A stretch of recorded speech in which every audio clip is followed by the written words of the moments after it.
દબાણો સતત હટાવાઈ રહ્યા છે। ગુજરાતમાં છેલ્લા કેટલાક સમયથી ગેરકાયદે દબાણો પર દાદાનું બુલડોઝર મજબૂતાઈથી ફરી રહ્યું છે। ગેરકાયદે દબાણો કરનાર લોકો સામે વહીવટીતંત્ર દ્વારા કાર્યવાહી પણ થઈ રહી છે। ગેરકાયદે મકાન, દુકાન, ધાર્મિક દબાણો દૂર કરવાની સાથે હવે રહેણાંક વિસ્તારમાં પણ સપાટો બોલાવાઈ રહ્યું છે। આણંદમાં 50થી પણ વધુ દબાણો દૂર કરી તંત્રએ રોડ ખુલ્લો કરાવ્યો છે। ત્યારે જોઈએ દબાણ હટાવવા પર આ ખાસ અમારો અહેવાલ।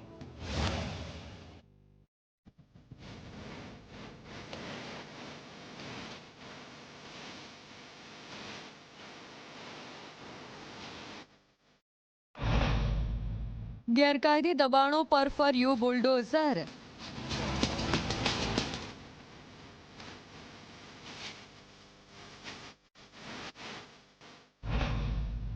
પચાસથી વધુ દબાણો દૂર કરાયા।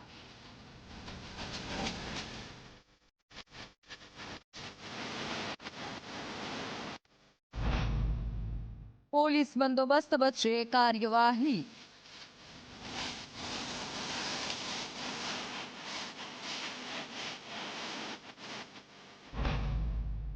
કાચા મકાનો કરવામાં આવ્યા દૂર।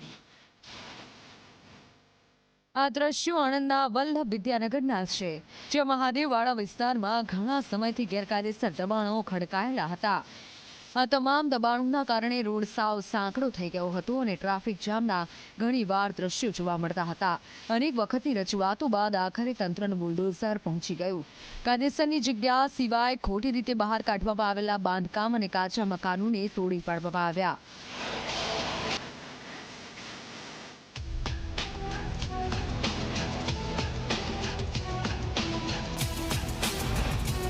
આજે મહાદેવ ખાડા વિસ્તાર વલ્લભ વિદ્યાનગર અને ત્યાં જે રોડ રસ્તા પરનું દબાણ છે તે હટાવવાની કામગીરી સમગ્ર તંત્ર દ્વારા, મ્યુનિસિપલ તંત્ર દ્વારા કરવામાં આવી રહી છે।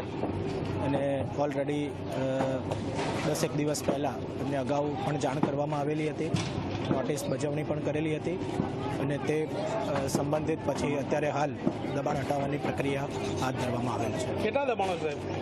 દબાણો બસ આ રોડ રસ્તા પરના ગણો તો આશરે 50 ઘરો જેવું થાય છે આશરે।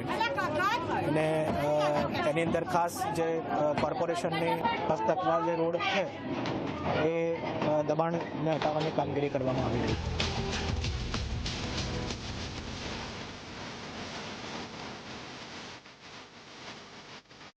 આણંદ મહાનગરપાલિકા બનતા જ હવે શહેરમાં સારી સુખ સુવિધા માટે કાર્યવાહી આરંભી દેવામાં આવી છે। આણંદ કોર્પોરેશનની દબાણ શાખા દ્વારા સૌથી પહેલા તો તમામ દબાણકર્તાઓને નોટિસ આપવામાં આવી। ત્યાર પછી કોઈએ સ્વેચ્છાએ કાર્યવાહી ન કરી તો તંત્રએ જાતે દબાણો દૂર કર્યા।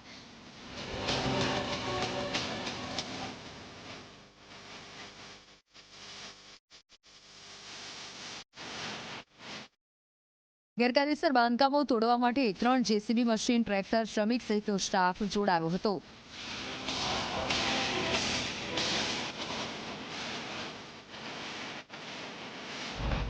એની અંદર એટલે 1 to 1 બધી વસ્તુને આઈડેન્ટિફાઈ કરી રહ્યા છે, એક ટીમ બની રહી છે અને એની અંદર એ દરેક દબાણો જે પણ ટાઉન પ્લાનિંગ એક્ટ કે જીપીએમસી એક્ટના વિરુદ્ધમાં હશે તો એ સમગ્ર દબાણો ઉપર નોટિસ આપીને કાર્યવાહી આગળની તબક્કે હાથ ધરવામાં આવે। દબાણોની લારીઓ હટાવવામાં જે પુનઃસ્થાપિત થઈ ગઈ છે એના માટે ફરીથી હવે દંડની સિસ્ટમ પણ ગોઠવીશું, જેથી કરીને એ પ્રકારે ના થાય।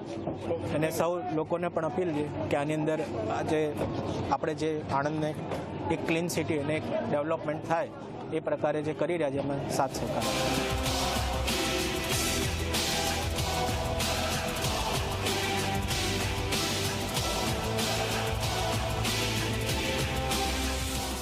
તો આ કાર્યવાહી દરમિયાન વહીવટીતંત્ર અને પોલીસના ઉચ્ચ અધિકારીઓ પણ હાજર રહ્યા હતા।